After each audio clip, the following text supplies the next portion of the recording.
Servus, dragilor! Avem al doilea oraș declarat capitală culturală europeană din România și este vorba despre Timișoara. În 2023, Timișoara este capitală culturală europeană.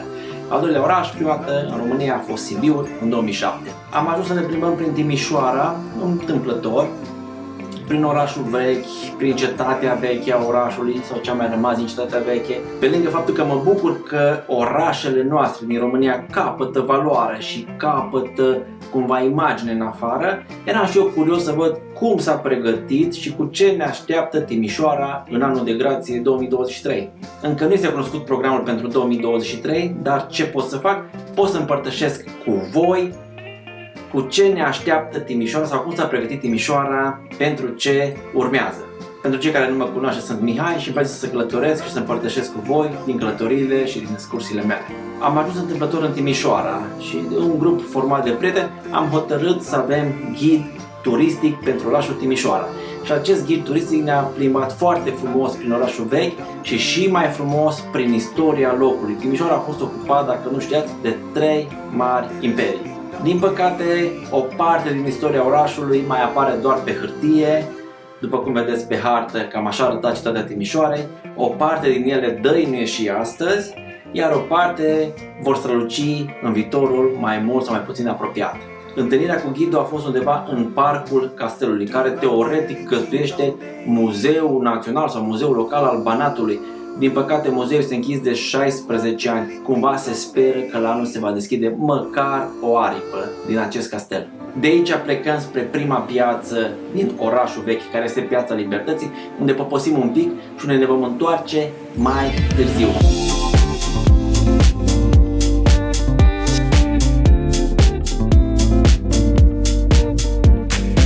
Și mergem la Piața Sfântul Gheorghe, sau Piața Statuii Sfântul Gheorghe, unde este o poveste foarte frumoasă acolo despre istoria locului. Ne aflăm în Piața Sfântul Gheorghe, cea mai veche piață din Timișoara. În acest loc unde ne aflăm noi, am avut o biserică creștină. Dar din punctul meu de vedere este cel mai trist loc sau cea mai tristă piață din Timișoara. Încă este mult de lucru acolo și încă arată într-un fel care nu mi s-a părut cel mai sau departe de a fi aspectuos. De la Piața Sfântul Gheorghe cumva intrăm pe pietonală și lucrurile se schimbă. Apar clădiri renovate, apare sentimentul ăla de plăcere de a te plimba printr-un oraș frumos. Plimbându-ne prin orașul ăsta, prin zona asta pietonală, ajungem la singurul bastion care mai este în picioare din vechea cetate a Timișoarei. Frumos refăcută, se pare că aici este acum Muzeul Banatului.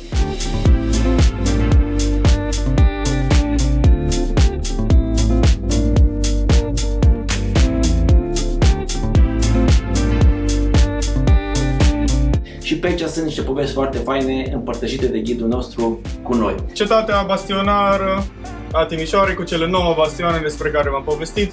Unicul bastion rămas pe care îl avem astăzi, unde ne aflăm noi acum, bastionul Maria Terezia, cel de aici. Trecem prin zona asta bastionului, rămânem impresionați de poveștile locului.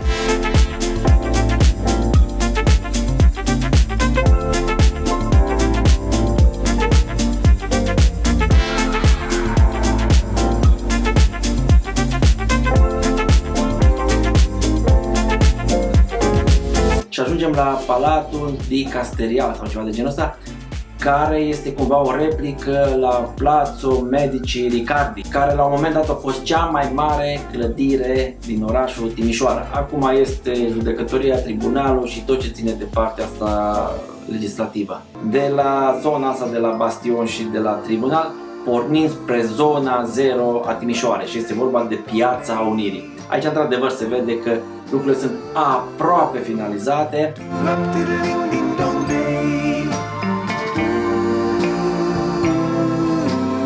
Când austriecii au început construcția pieței și au început construcția domului, numele pieței era Domplatz. Legat de domul catolic, este momentan în renovare, este de mai bine de 2 ani de zile în renovare.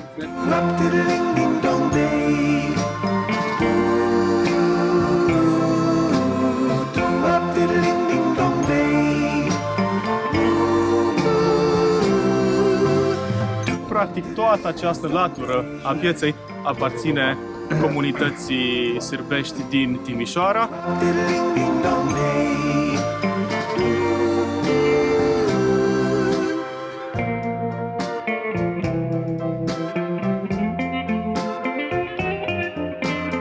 Tot aici, în zona asta a Unirii, cumva așa cu gândul la Oradea, unde dacă te plimbi pe pietonală sunt multe palate. Dacă n-ați văzut postarea mea cu Oradea, vedeți că am link-ul aici sus și vă invit să vizitați. Și este Palatul Steiner. Și-a schimbat culoarea, este sediul PNL pe acolo, dar arată într-un anumit fel. Aici avem Palatul Steiner, construit la 1908.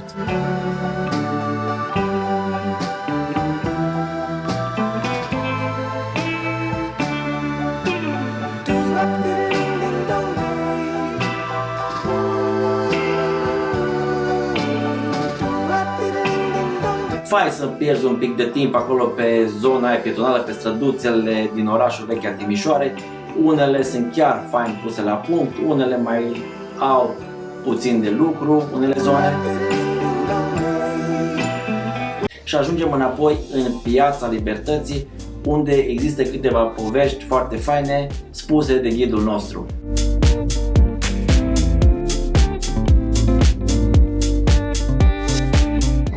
Soția sa a avut o întrevedere cu părintele și a trimis oamenii să-l aducă la palat. Și bineînțeles îl întreabă, v-ați întâlnit, despre ce ați povestit? Actul 1, îl avem pe părintele în Pomuc și soția regelui. Punctul final al turului nostru a fost Piața Victoriei. Pentru cei care nu știți, aici este punctul în început Revoluția Română. Intrarea către Teatrul Român și Opera Română pe aceste porți din spatele meu. Era Piața Operei, după Revoluție este și Piața Victoriei. Cea mai nouă dintre toate piețele pe care le-am văzut astăzi. Aici se termină și poveștile ghidului nostru în ceea ce privește istoria și farmecul orașului Timișoara. Și fiindcă suntem în luna cadourilor, am și un bonus pentru voi. Aici, în piață, este și târgul de Crăciun din Timișoara și vă invit să vă faceți o idee cu ce vă așteaptă Crăciunul dacă ajungeți acolo la târg.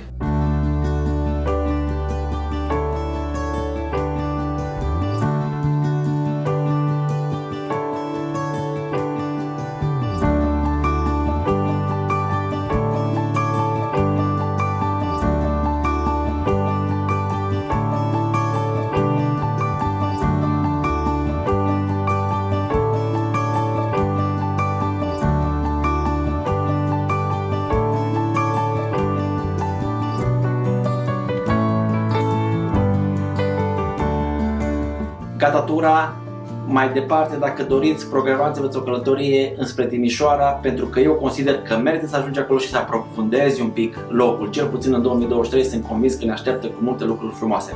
Dacă v-a plăcut ce v-am prezentat, dați-mi și mie un like, musa un comentariu ca să-mi crească și mie ratingul pe YouTube și nu vă pot dori decât zile minunate și sărbători fericite. Doamne ajută-vă! Pa!